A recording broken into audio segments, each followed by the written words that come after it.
Dirty dealings, corporate battles, consumer woes. This is Evening 5. Risk of moves across major markets after disappointing US manufacturing economic data sparked broad sell-offs in the Malaysian stock market today. By the closing bell, more than 1,300 counters on Bursa Malaysia fell and only 155 stocks rose.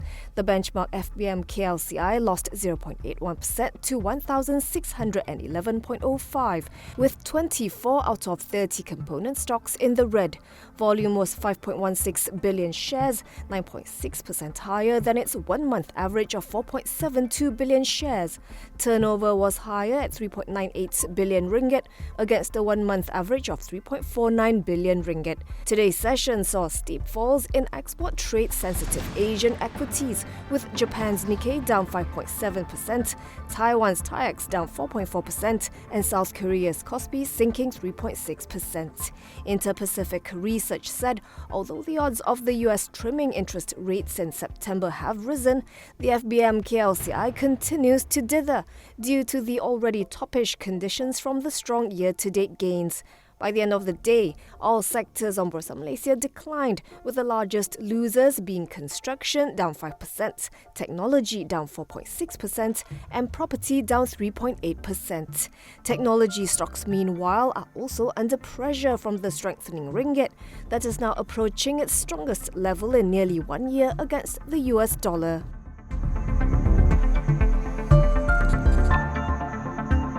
After strengthening beyond the 4.6 mark against the US dollar, MIDF Research foresees the ringgit appreciating further in the second half of 2024, potentially ending the year at 4.43. The local currency was at 4.59 against the dollar at end 2023. According to the research house, the return of foreign funds into emerging markets is expected to bolster regional currencies, including the ringgit.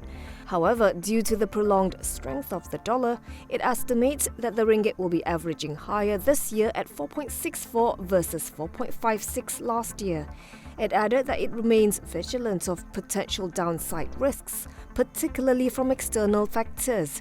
Meanwhile, Standard Chartered said the ringgit will continue to outperform regional currencies in the second half of this year, backed by positive fundamentals. So far this year, the ringgit is the only major Asian currency that has appreciated against the dollar, its outperformance spurred by the government's call for repatriation, conversion and hedging of foreign currency proceeds. Also helping are the underlying fundamentals, including low foreign positioning in Malaysia, high resident offshore positioning, and continued tourism recovery. Additionally, Standard Chartered flagged that Bank Negara may also be the only central bank in the region that is more likely to raise than cut interest rates. At the time of reporting, the currency was hovering at 4.4975.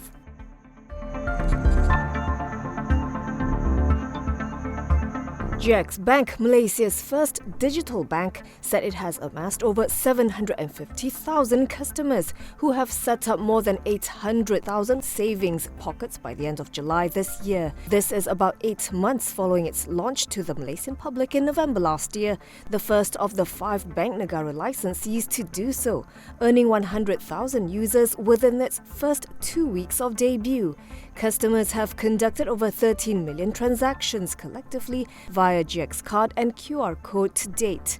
GX Bank chairperson Datuk Zaitun Muhammad Hassan said at the launch of the GX Untuk Semua initiative earlier today that the growth signifies Malaysians' preference for digital banking services. Launched by Prime Minister Datuk Sri Anwar Ibrahim, GX Untuk Semua is part of the digital bank's 1.5 billion ringgit investments into Malaysia over the next 5 years. It will focus on nurturing local tech talent, developing core competencies and best-in-class industry practices, and innovative solutions to address financial access and sustainable solutions for the underserved. Some of the competencies and solutions that will be introduced are AI-based solutions for risk and fraud management and personal and micro, small and medium enterprises lending solutions.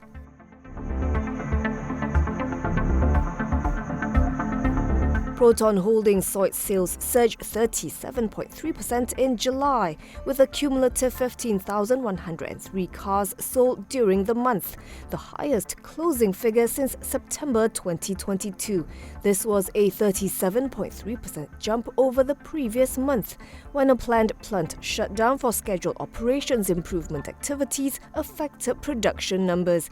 In a statement, Proton ADA CEO Roslan Abdullah said July has been the best sales month for the car maker so far this year, setting the tone for a productive second half. Sales grew across its model range, with the Saga notably achieving its best sales since October 2013.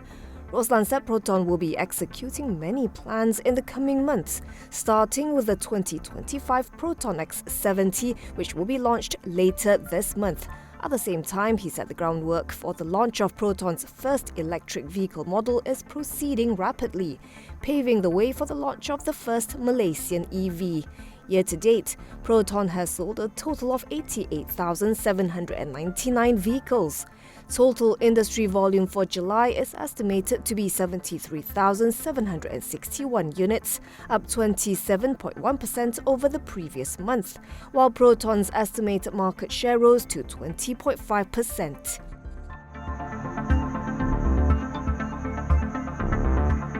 Engineering outfit West River has filed for an ACE Market initial public offering to raise funds for the construction of a factory that will also serve as its warehouse.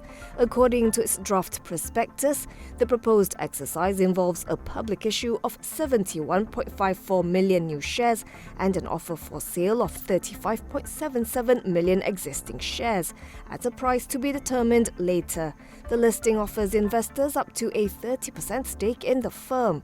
West River's manufacturing activities are currently based out of its plant, which has a built-up area of 2,088 square feet at Bandar Teknologi Kajang and Selangor. The company plans to acquire a tract of land on which it will construct a new 35,000 square foot facility.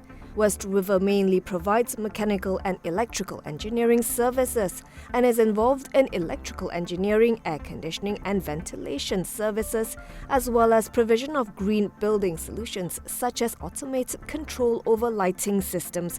The company currently has 33 subsisting contracts, with a total unbilled order book of 196.09 million ringgit. In the financial year ended December 31st, 2023, West River made a net profit of 10.24 million ringgit on revenue of 125.24 million ringgit.